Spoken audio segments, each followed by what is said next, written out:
Halo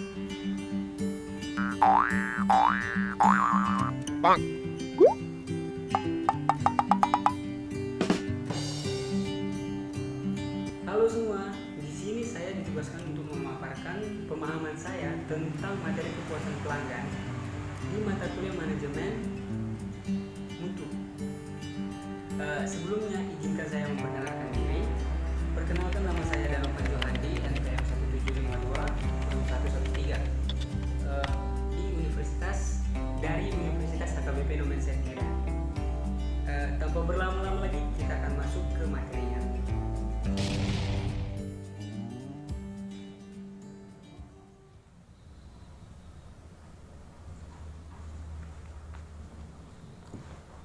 Oke, kita akan masuk ke materinya. Materi kita adalah kepuasan pelanggan. Baik, kita akan membahas konsep pelanggan. Manusia pasti tidak terlepas dari segala sesuatu yang mereka butuhkan dalam kehidupan sehari-hari. Secara umum terdapat dua jenis kebutuhan, yaitu yang pertama adalah kebutuhan eksplisit. Kebutuhan ini adalah kebutuhan yang dapat dirasakan langsung oleh pelanggan. Dan yang kedua adalah kebutuhan laten, yaitu kebutuhan yang tidak disadari dan tidak terkatakan oleh pelanggan. Ngomong-ngomong soal pelanggan adalah semua orang yang menuntut perusahaan untuk memenuhi suatu standar kualitas tertentu. Dan karena itu akan memberikan pengaruh pada performance perusahaan. Pelanggan adalah orang yang tidak tergantung pada kita atau pada perusahaan, malah sebaliknya kita yang tergantung pada pelanggan. Nah, yang kedua, pelanggan adalah orang yang membawa kita kepada apa keinginannya. Yang ketiga, tidak ada seorang pun yang pernah menang beradu argumentasi dengan pelanggan. Dan yang keempat, yang terakhir adalah pelanggan adalah orang yang teramat penting yang harus dipuaskan. Ngomong-ngomong tentang kepuasan, untuk memberikan kepuasan ke pelanggan perlu diidentifikasi. Yang pertama, kita itu perlu mengidentifikasi jenis-jenis pelanggan, di mana ada 3 macam pelanggan dalam sistem kualitas modern, yaitu yang pertama adalah pelanggan internal, yang kedua adalah pelanggan antara, dan yang ketiga adalah pelanggan eksternal. Pelanggan internal adalah orang yang berada dalam perusahaan dan memiliki pengaruh pada performance pekerjaan. Bagian-bagian pembelian, produksi, penjualan, pembayaran gaji, rekrutmen, dan karyawan merupakan contoh dari konsumen internal. Yang kedua adalah pelanggan antara. Pelanggan antara adalah mereka yang bertindak atau berperan sebagai perantara, bukan sebagai pemakai akhir produk. Distributor yang mendistribusikan produk-produk, atau agen-agen perjalanan yang memesan kamar hotel untuk pemakai akhir, merupakan contoh dari konsumen antara. Yang ketiga adalah pelanggan eksternal. Pelanggan eksternal adalah pembeli atau pemakai akhir produk yang sering disebut sebagai konsumen nyata. Konsumen eksternal merupakan orang yang membayar menggunakan produk yang dihasilkan. Dalam suatu siklus aliran kegiatan dikenal istilah SIPOC atau Supplier Input Process Output Customer. Berikut adalah gambar visual yang mendeskripsikan tentang cara proses tertentu memberikan pelayanan kepada pelanggan seperti yang tertera di bawah ini, di sini. Oke. Nah, di gambar tersebut terdiri dari supplier, input, proses, output, dan customer. Oke, saya akan menjelaskan supplier. Supplier itu adalah siapapun yang memberikan input kepada proses kita. Contohnya itu, kita memiliki perusahaan yang menjual bahan yang akan diolah oleh perusahaan lain menjadi produk siap jual. Dan yang kedua itu adalah input, material atau data yang dibutuhkan untuk melakukan proses. Dan yang kemudian yang ketiga ini adalah proses. Proses adalah aktivitas yang harus dilakukan untuk memuaskan customer kita. Yang keempat adalah output, material atau data yang dihasilkan oleh proses kita. Nah, di sini saya akan memberikan contoh sederhana, yaitu produk makanan. Contohnya input adalah ifumi. Kemudian proses ifumi dimasukkan ke penggorengan dan output menjadi ifumi goreng. Nah, gitu. Yang terakhir adalah customer. Siapapun yang menerima hasil kerja kita, termasuk internal customer dan external customer. Kemudian kita akan masuk ke pembahasan pengertian kepuasan pelanggan. Pada hakikatnya tujuan bisnis adalah untuk menciptakan dan mempertahankan para pelanggan. Di sini saya akan mendefinisikan kepuasan pelanggan. Kepuasan pelanggan adalah respon konsumen terhadap evaluasi ketidaksesuaian yang dirasakan antara harapan sebelumnya atau norma kinerja lainnya dan kinerja aktual produk yang dirasakan setelah pemakaiannya. Faktor-faktor yang mempengaruhi persepsi dan harapan konsumen yaitu kebutuhan. Yang pertama adalah kebutuhan dan keinginan yang berkaitan dengan hal-hal yang dirasakan konsumen ketika ia sedang mencoba melakukan transaksi dengan produsen atau pemasok produk. Jika pada saat itu kebutuhan dan keinginan besar, harapan atau ekspektasi konsumen akan tinggi. Demikian pula sebaliknya. Yang kedua adalah pengalaman masa lalu ketika mengkonsumsi produk dari perusahaan maupun pesaing-pesaingnya. Yang ketiga adalah pengalaman dari teman-teman, di mana mereka akan menceritakan kualitas produk yang akan dibeli oleh konsumen itu. Hal ini jelas mempengaruhi persepsi konsumen, terutama pada produk-produk yang dirasakan beresiko tinggi. Yang terakhir adalah komunikasi melalui iklan dan pemasaran juga mempengaruhi persepsi konsumen.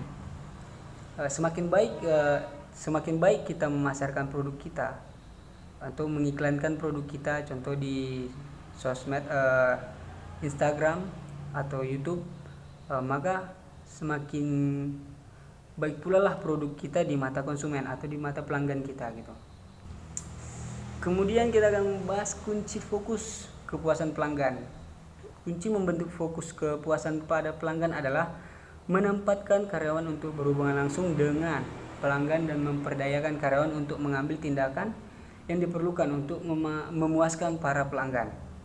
Jadi interaksi antara karyawan dengan pelanggan merupakan unsur yang sangat penting dalam pembentukan fokus pada pelanggan. Terus kita akan membahas faktor utama dalam menentukan tingkat kepuasan konsumen. Dalam menentukan tingkat kepuasan konsumen terdapat 5 faktor utama yang harus diperhatikan oleh perusahaan, yaitu faktor pertama adalah kualitas produk. Konsumen akan merasa puas bila hasil evaluasi mereka menunjukkan bahwa produk yang mereka gunakan berkualitas. Dan yang kedua adalah kualitas pelayanan, terutama untuk industri jasa. Konsumen akan merasa puas bila mereka mendapatkan pelayanan yang baik atau yang sesuai dengan yang diharapkan si pelanggan tersebut. Yang ketiga adalah emosional. Konsumen akan merasa bangga dan mendapat keyakinan bahwa orang lain akan kagum terhadap dia bila menggunakan produk dengan merek tertentu yang cenderung mempunyai tingkat kepuasan yang lebih tinggi. Kepuasan yang diharapkan bukan karena kualitas dari produk, tetapi nilai sosial yang membuat konsumen menjadi puas terhadap merek tertentu. Yang keempat adalah harga. Produk yang mempunyai kualitas yang sama tetapi menetapkan harga yang relatif murah, akan memberikan nilai yang lebih tinggi pada konsumennya. Yang terakhir adalah biaya. Konsumen yang tidak perlu mengeluarkan biaya tambahan atau tidak perlu membuang waktu untuk mendapatkan suatu produk atau jasa cenderung puas terhadap produk atau jasa itu. Selanjutnya kita akan membahas proses mengetahui harapan pelanggan. Contohnya di sini di bawah ini. Nah, tingkatan pertama itu adalah ekspektasi dasar, tingkatan performance minimum yang selalu diasumsikan. Ada ekspektasi dasar. Yang kedua adalah spesifikasi dan kebutuhan, pilihan-pilihan dan trade-off yang tersedia untuk dipilih oleh pelanggan. Ekspektasi eksplisit. Yang terakhir adalah puncak yang paling atas adalah senang. Nilai tambah dari karakteristik dan feature yang tidak diketahui oleh pelanggan atau ekspektasi tersembunyi. Oke, kita akan masuk ke pembahasan mekanisme memahami kebutuhan pelanggan.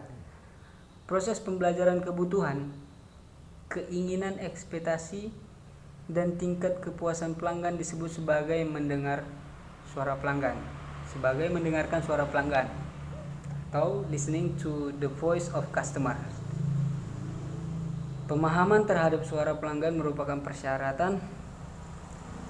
prasyarat untuk meningkatkan kualitas terus-menerus guna mencapai kepuasan total pelanggan. Oke, berikut adalah service quality.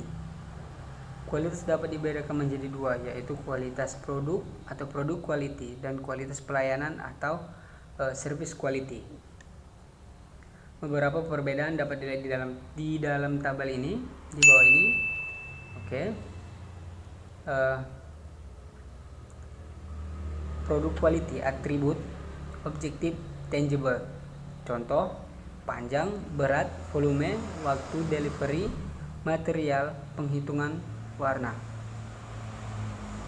Kemudian di service quality, atribut, subjektif, intangible. Contohnya itu sikap, kehormatan, kooperatif, perhatian, reputasi, ketergantungan, keramah tamahan. Selanjutnya kita akan membahas tentang Total Quality Service atau TQS. Total Quality Service atau pelayanan mutu terpadu adalah kemampuan perusahaan untuk memberikan pelayanan berkualitas kepada orang yang berkepentingan dengan pelayanan atau stakeholder, yaitu pelanggan, pegawai, dan pemilik.